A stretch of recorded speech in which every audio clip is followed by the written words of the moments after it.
En esta lección magistral vamos a ampliar una parte de los dos temas que hay en la asignatura dedicados a la ética relacionada con la gestión sanitaria. Vamos a hablar de un tema muy concreto que es la responsabilidad profesional, pero ampliado a otros dos que son importantes dentro de la práctica enfermera, como son el consentimiento informado y la confidencialidad.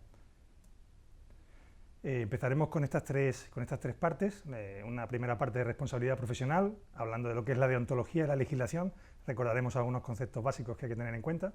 En la segunda parte la dedicaremos al consentimiento informado, en la autonomía y el deber de la información de los profesionales sanitarios. Y en último lugar hablaremos de la confidencialidad, del secreto profesional y del deber de sigilo. La primera pregunta que tendríamos que hacernos es ¿qué tenemos que tener en cuenta a la hora de valorar si nuestras acciones profesionales son adecuadas o no? Pues tendríamos que tener en cuenta estos tres elementos, que sería, en primer lugar, el derecho, la legislación vigente que tenemos que cumplir escrupulosamente. En segundo lugar, la moral, que son el conjunto de valores y principios más difundidos y aceptados socialmente. Y, en tercer lugar, la ética. Ninguno de estos tres elementos son estancos entre sí, son obviamente comunes entre sí, pero veremos algunas diferencias que tenemos que tener en cuenta. El primer concepto que tenemos que tener en cuenta es el de ética. La ética es una rama filosófica que se ocupa de estudiar la bondad o la maldad de los comportamientos que desarrollamos en cualquier ámbito de nuestra existencia, incluido el profesional. Y en cambio la moral es el conjunto de creencias, costumbres, valores, principios que en una sociedad están más aceptados y difundidos por cuestiones históricas y por otro tipo de elementos. Y, por cierto, es dinámico. No es lo mismo la moral que tenemos en el año 2019 que la que teníamos en el año 1987, por poner un ejemplo. En tercer lugar, la legalidad, que es que valora la conducta de acuerdo a una serie de normas establecidas en un sistema de derecho y en el cual se contemplan sanciones para aquella persona que no se ajuste a esa norma. Y por último lugar, la deontología, que sería un conjunto de varios de estos elementos. Es un conjunto de normas que son vinculantes, pero solamente para los profesionales de esa rama, en este caso de los enfermeros. Y es vinculante para esos profesionales, pero no para el resto de la sociedad. Se basa en parte en elementos de la legalidad, pero también en elementos de la moral y de la ética. ¿Y qué diferencia hay entre la ética y la deontología? Que son dos conceptos que a algunos de ustedes les puede parecer casi superponibles. Pues hay diferencias importantes. Las vemos aquí en esta tabla. Vemos que la ética profesional pues es la aplicación básica de la ética, mientras que la deontología además incorpora elementos de la moralidad y de la ley, como comentábamos anteriormente. La ética profesional se centra en aspectos de la conciencia individual, del profesional que valora individualmente su desempeño profesional, mientras que la deontología se establece por un convenio de un colectivo de profesionales que establece y se dan a sí mismos esas normas. El objetivo o la amplitud de la ética es el de máximos. Cuanto mejor pueda ser nuestro comportamiento, mejor. Mientras que la deontología establece unos mínimos que cualquier profesional debe realizar. Podemos ir mucho más allá de esas normas que establece la deontología, pero no podemos dejar de cumplirlas si queremos ser unos profesionales que cumplan esas normas colectivas. La ética profesional no es normativa, sino que es un elemento de reflexión individual o colectiva, mientras que la deontología establece unos códigos y normas que son, como su propio nombre indica, normativos. Por lo tanto, son exigibles a diferencia de la ética profesional. Y podemos ver cómo se desarrolla un código deontológico de cualquier ámbito profesional si tenemos en cuenta todos estos niveles y elementos. Básicamente esas normas del código deontológico emanan de aspectos de la moral de la sociedad, de aspectos legislativos, por supuesto, y de elementos particulares que cada asociación profesional establece en su momento, y que por cierto también son dinámicas, teniendo en cuenta que la moral también lo es, y la legislación igualmente. Y aquí tenemos un ejemplo de los primeros antecedentes de la deontología enfermera, que es el juramento que propuso una de las madres de la enfermería, Florence Nightingale, en el año 1893.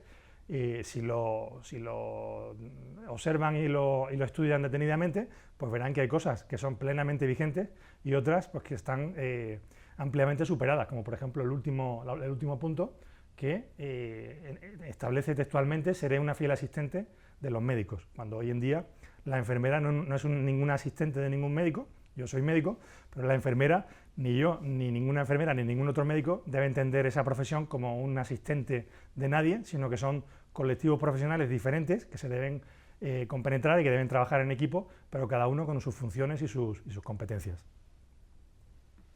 Un poco más actual, afortunadamente, pues existe un código deontológico internacional que se actualizó, por cierto, en el año 2005, con lo cual está bastante vigente. Lo pueden consultar en este enlace que les aparece en la diapositiva. Y si entramos, no con todo el detalle, para eso tienen ustedes todo el tiempo del mundo, pero para resumir un poco el contenido, pues vemos que hay como 4 elementos básicos que contempla: la enfermería y las personas, la enfermería y la práctica, la enfermería y la profesión enfermera, y por último la enfermera y sus compañeros de trabajo. Es decir, que la deontología no trata y no aborda solamente nuestra relación y nuestra responsabilidad con los profesionales, con los pacientes, sino también nuestra relación con nuestros propios compañeros y con la sociedad en sí. Y este Código Deontológico Internacional además tiene la virtud de que contempla distintos aspectos profesionales de la enfermería. No solamente, como ven en la primera columna, el ejercicio de la práctica enfermera y el de la gestión enfermera, en el que ustedes están formándose en este máster, sino también el aspecto docente e investigador que pueden desarrollar los profesionales de enfermería, y también la responsabilidad que tienen las propias asociaciones de enfermería, las nacionales, pero también las regionales. Como digo, pueden consultarlo en ese enlace y les invito a hacerlo, porque hay elementos que muchos profesionales desconocen de su propio código deontológico, que, como hemos visto antes, es normativo y vinculante para los profesionales. Aquí tienen el Código Deontológico de la Enfermería Española, que se aprobó en el año 89, que también tienen disponible en ese enlace. Y bien, entonces, con todos estos elementos, ¿qué responsabilidad tiene el profesional de enfermería en su desempeño profesional? Ven, de cualquier tipo de área, no solamente de la práctica enfermera, sino también de la docencia, de la investigación. Pues básicamente los elementos de juicio que hemos visto antes, de la moralidad, de la legalidad y la deontología, y todo eso a nivel legal, y empezamos por la legalidad, se traduce en lo que se llama, en el término jurídico, lex artis, que es actuar correctamente de acuerdo con lo que se indica en el paciente concreto y en la situación concreta. Y por lo tanto, la lex artis no puede ser menos que dinámica y requiere una definición actualizada, y también por parte de los profesionales una capacitación y una formación continuada que les permita seguir actuando en su vida profesional siempre de acuerdo a esa lex artis. Cuando se incumple esa lex artis es cuando hablamos de mala praxis o de actuación no compatible con la lex artis. Y al sanitario, para adecuarse a esa lex artis, se le exigen legalmente 3 elementos. El primero, la pericia, que es el bagaje o la experiencia de conocimientos técnicos y prácticos que pueda tener sobre esa intervención en salud.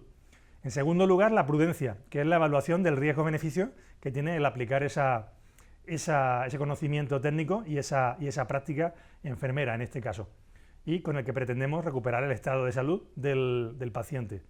Y esto está en plena vigencia con la difusión actual de los movimientos de no hacer.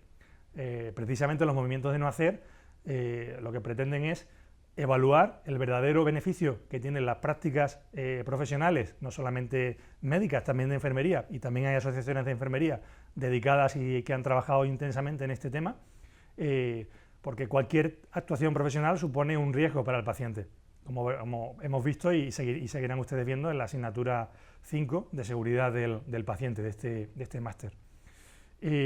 Por lo tanto, la prudencia tenemos que tenerla en cuenta como un elemento básico de la lex artis.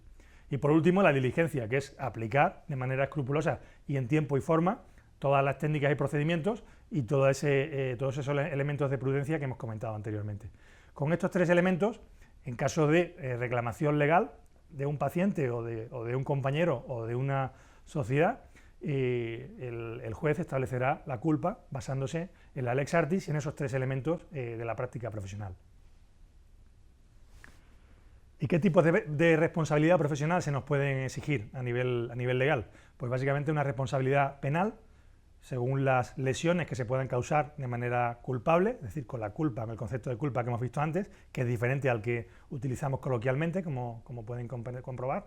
Se nos puede exigir una responsabilidad civil para resarcir el daño patrimonial que hayamos causado con nuestra actuación, y también, por supuesto, una responsabilidad administrativa, en el cual se nos puede sancionar desde el punto de vista de nuestra práctica profesional, sobre todo cuando trabajamos para la administración pública, con medidas disciplinarias o incluso con medidas patrimoniales que se pueden derivar al trabajador si ha actuado de manera negligente.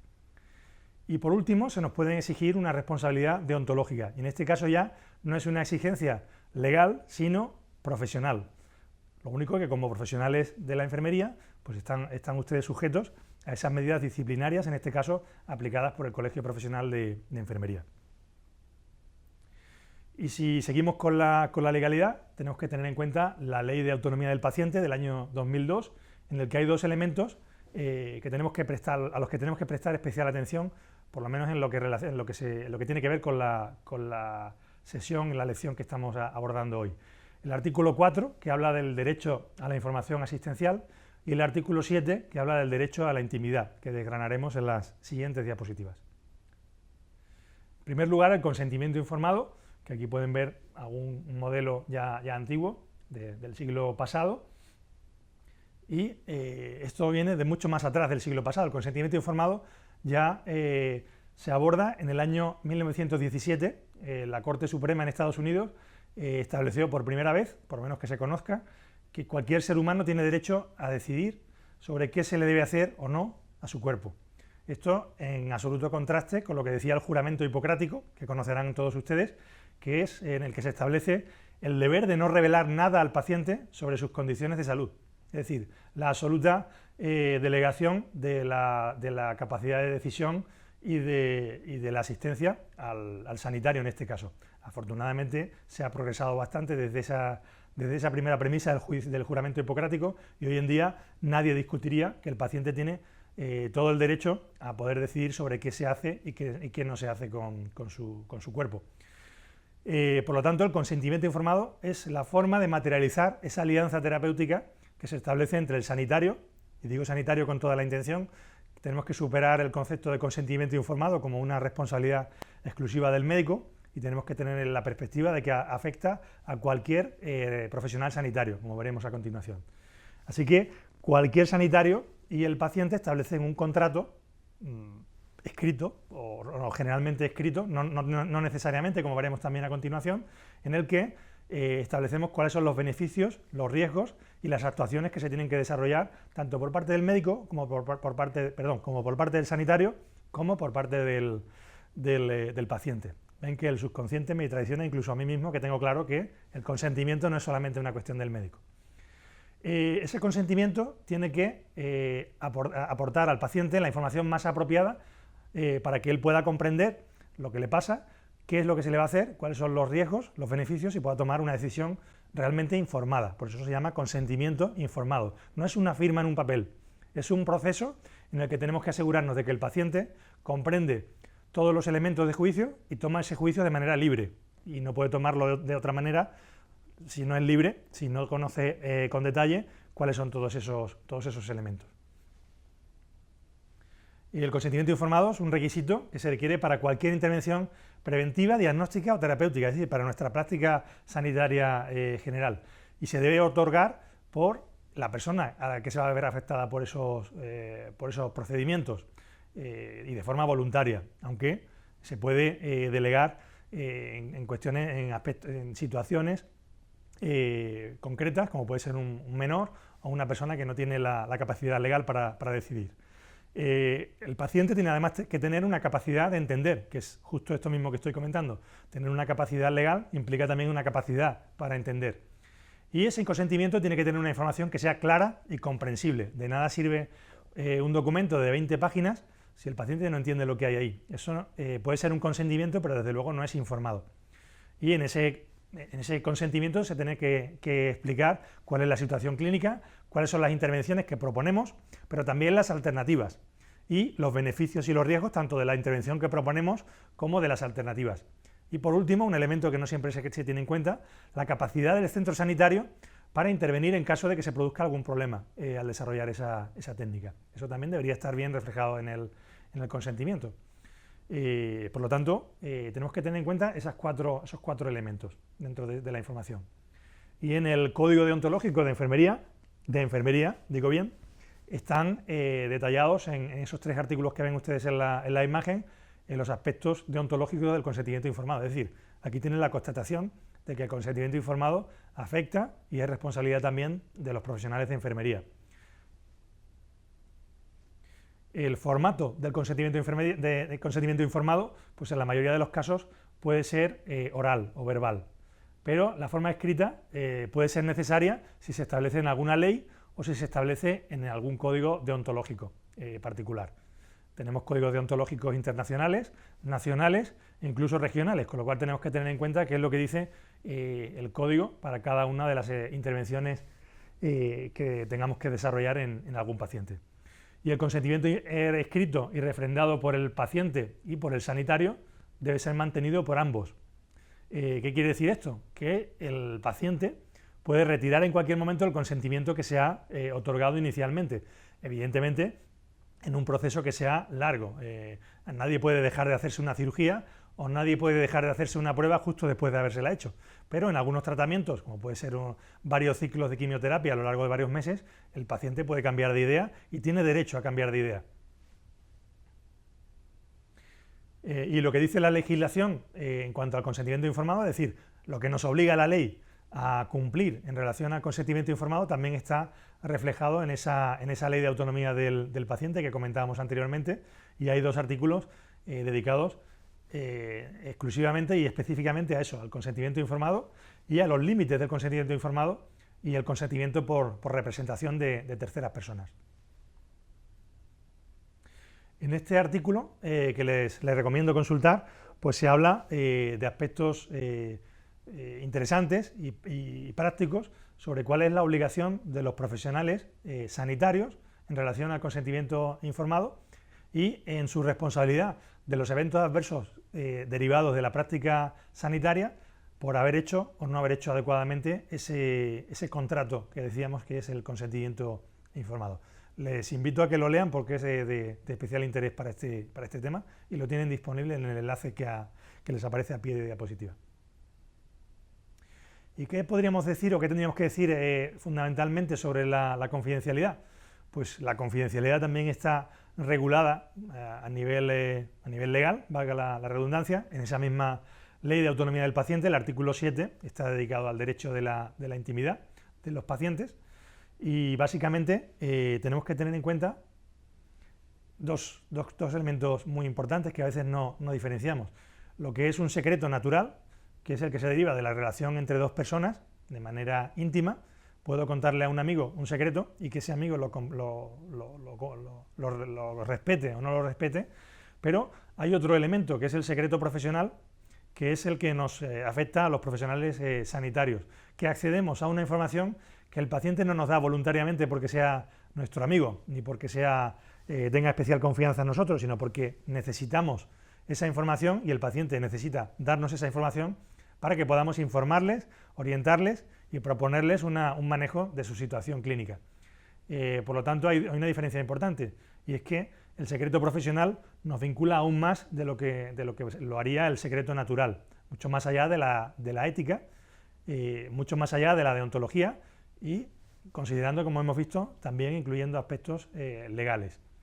Y hay algunas excepciones en las que la confidencialidad que debe existir entre el sanitario y el paciente se puede violar, por decirlo de alguna manera. La primera por imperativo legal, porque haya un juez que nos solicite formalmente que revelemos datos que sean necesarios para un proceso legal. Tienen derecho a hacerlo y nosotros tenemos la obligación de revelar esos datos. En segundo lugar, si con nuestra revelación evitamos un daño grave a terceras personas o incluso al propio paciente, aunque éste esté en contra de que revelemos ese secreto. En tercer lugar, cuando hablamos de enfermedades de declaración obligatoria, que sería un caso específico justo de ese daño grave a terceras personas, las enfermedades de declaración obligatoria básicamente son un sistema epidemiológico que lo que sirve es para obtener datos epidemiológicos de enfermedades relevantes, pero también para actuar y evitar que esa enfermedad pueda afectar a terceras personas. Y por último, como elemento de defensa, si como sanitarios somos acusados de alguna práctica no adecuada, y en la cual, para poder demostrar nuestra inocencia, tenemos que revelar un secreto, y en este caso en sede judicial, por supuesto. Por lo tanto, esos son los 4 únicos puntos o justificaciones por las que deberíamos no respetar el compromiso de confidencialidad que le debemos a todos nuestros pacientes. El Código Deontológico, como no puede ser de otra manera, también recoge esta obligación profesional, a pesar de que ya lo hace la ley, pero fijaros, el Código Deontológico también lo regula y lo especifica en esos 3 artículos que pueden ver ahí en la diapositiva. Por lo tanto, es una obligación legal y profesional. Y también un elemento más que tenemos que tener en cuenta: no solamente la Ley de Autonomía del Paciente nos vincula legalmente, sino también incluso el Código Penal, en su artículo 199, dice textualmente que el que revelare secretos ajenos de los que tenga conocimiento por razón de su oficio, es decir, en el desempeño de la práctica sanitaria, puede ser castigado con penas de prisión de 1 a 3 años, además de una multa de 6 a 12 meses de inhabilitación. Esto además está bastante en boga, o bastante en el candelero, con el tema de la historia electrónica y del acceso a documentación confidencial de los pacientes. Como sanitarios tenemos la obligación de acceder a los datos que sean necesarios para la práctica sanitaria, no a cualquier dato del paciente. Debe ser proporcional ese acceso, eso tenemos que tenerlo en cuenta.